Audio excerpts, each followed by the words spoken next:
We began the show with the Eric Garner case and the firing of a New York City police officer, which became a flashpoint for larger issues involving law enforcement around the country.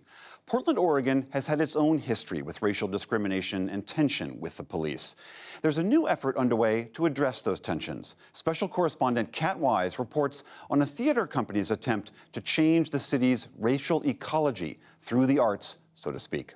It's part of our ongoing series on arts and culture, Canvas.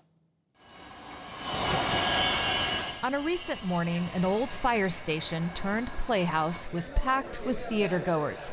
But this was not a typical theater crowd. It was a who's who of Oregon law enforcement, police officers, FBI agents, district attorneys, and judges. They were joined by prominent community and civil rights leaders. Thank you so much, all of you.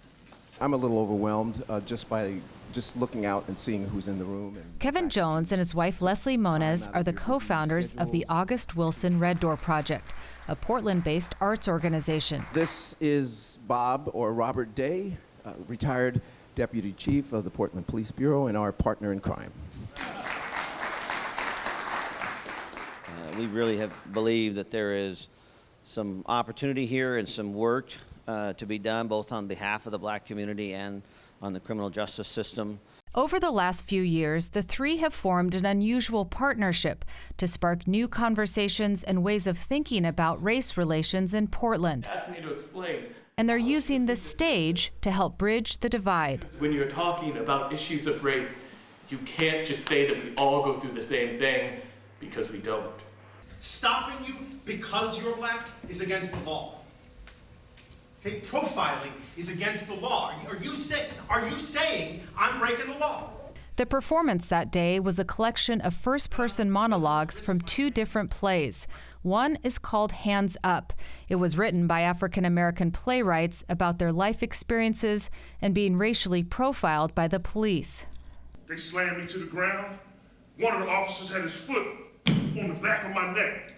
Another officer pointed a gun to the back of my head and said, "Move 1 inch and I'll blow your head off."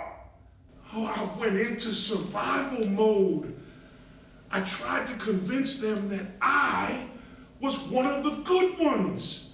The other play is called Cop Out, and it too tells personal stories of police officers and the challenges they face at work and when they take off the uniform. I used to think that nothing about being a cop would shake me up. Well, when you arrive on scene and watch your partner pull an infant out of a microwave because his meth head father couldn't stop the kid from crying, your lens gets colored. We were there for the first time the monologues were performed together. We had one, story on one side and one story on another, the police story, the story of people of color. And then we're like, well, this is really one story that needs to be connected. It's where these stories intersect that is I guess for us, it's the greatest chance of finding truth. We're not dividing the story into two sides, right? Good guys and bad guys. On both sides, we have a group of people who feel that their stories are not being told, that they're being vilified, that they're being shunned, and nobody wants to really hear their story.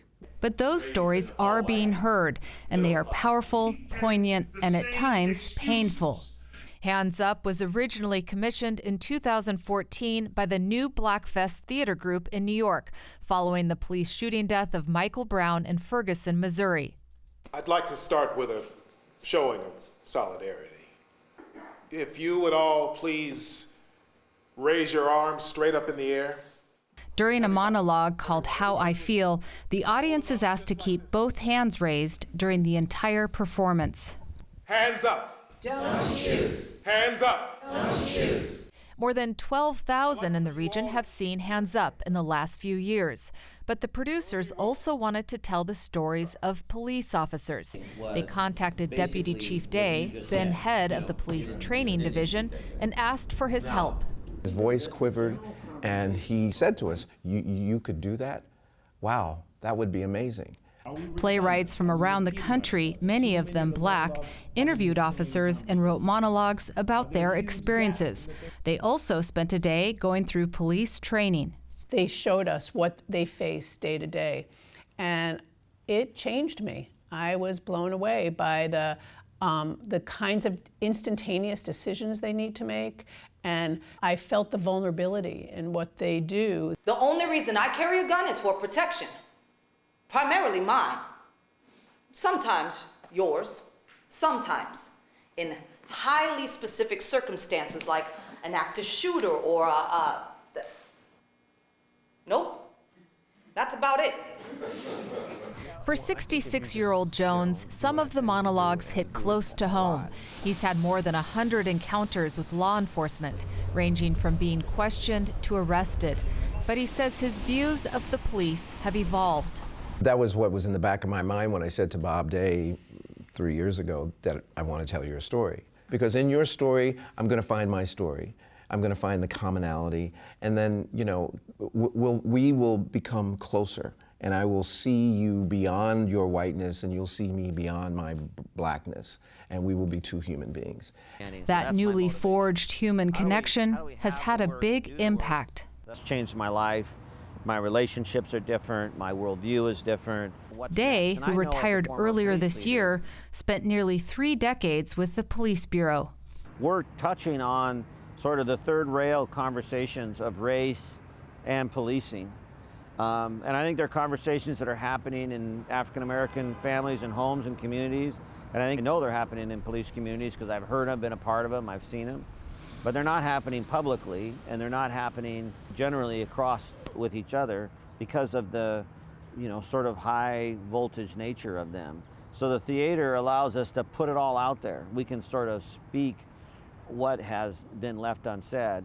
We get calls from newly settled white residents about suspicious behavior all the time. We get there to see it's an older black male and he's just walking to his mailbox. Actor Brian Bentley understands the complexities on both sides. He performs roles in Hands Up and Cop Out. And in real life, he's worked in law enforcement and has also been racially profiled by the police. What I want is really for everyone, put a mirror in your face and a self-check. You do a self-checking, you know, and really ask some serious questions. And I know the hardest thing for someone, even a black person, to ask yourself is, am I racist? Those involved with the project believe what they are doing may be a model for tackling other issues that divide Americans. And they're hoping to perform the combined monologues around the country starting later this year. For the PBS NewsHour, I'm Kat Wise in Portland, Oregon.